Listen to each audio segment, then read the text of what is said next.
here in North Carolina at the moment to celebrate the life of my brother-in-law who passed away.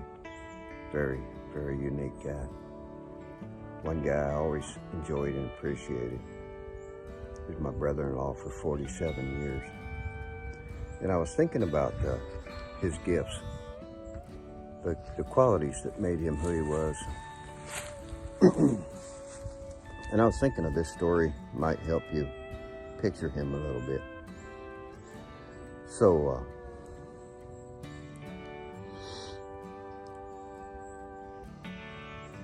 when I was working for big ranches, especially the Broken O Ranch, which we ran about a little over 6,000 cows.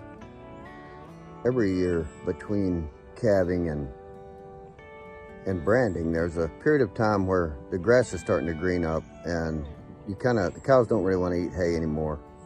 They're sort of chasing grass. And we'd have them split up in groups of 12 to 1,500 cow-calf pairs. And, but they still need some supplement. So what we would do is we'd feed pellets, the big pellets about the size of my thumb. We call it range cake.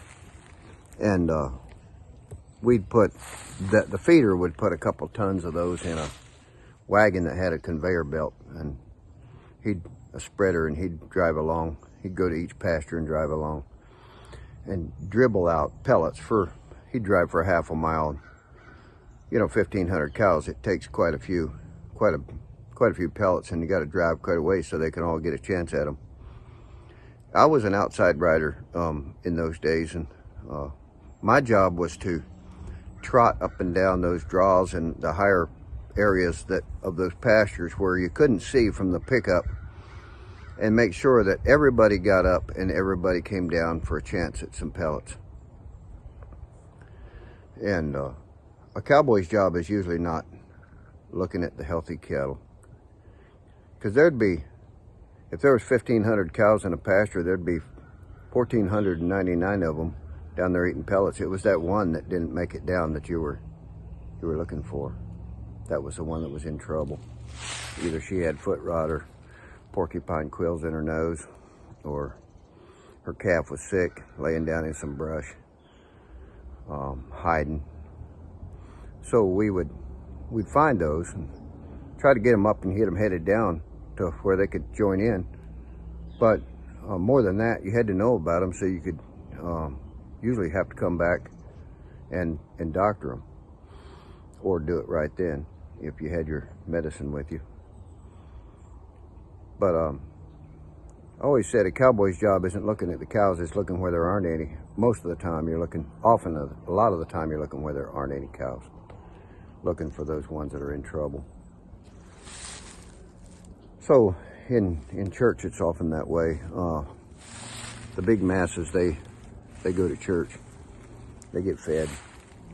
But there needs to be somebody out there on the outside edges that's looking for those little strays, the ones that are in trouble, the ones that are sick, the ones that aren't coming, the ones that are sort of losing out.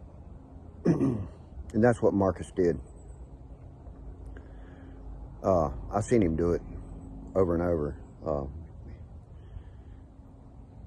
He was one of those guys that was sort of drawn to the little outlaws, the little guys that were having trouble. And that was what made him great and special to me. I want to be like that. I do.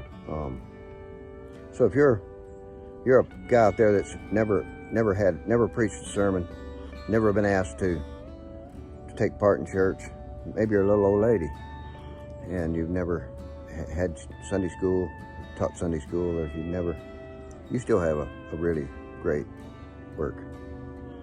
Go look for those ones that are hiding, those ones that aren't coming. That's what Marcus did, and I'm gonna put a picture of him up here, so somewhere, maybe up there, so you can enjoy him too. He's got a real mischievous look on his face. That's how he was. He was a really fun guy. God bless you. Have a good New Year's Day. Thanks for listening.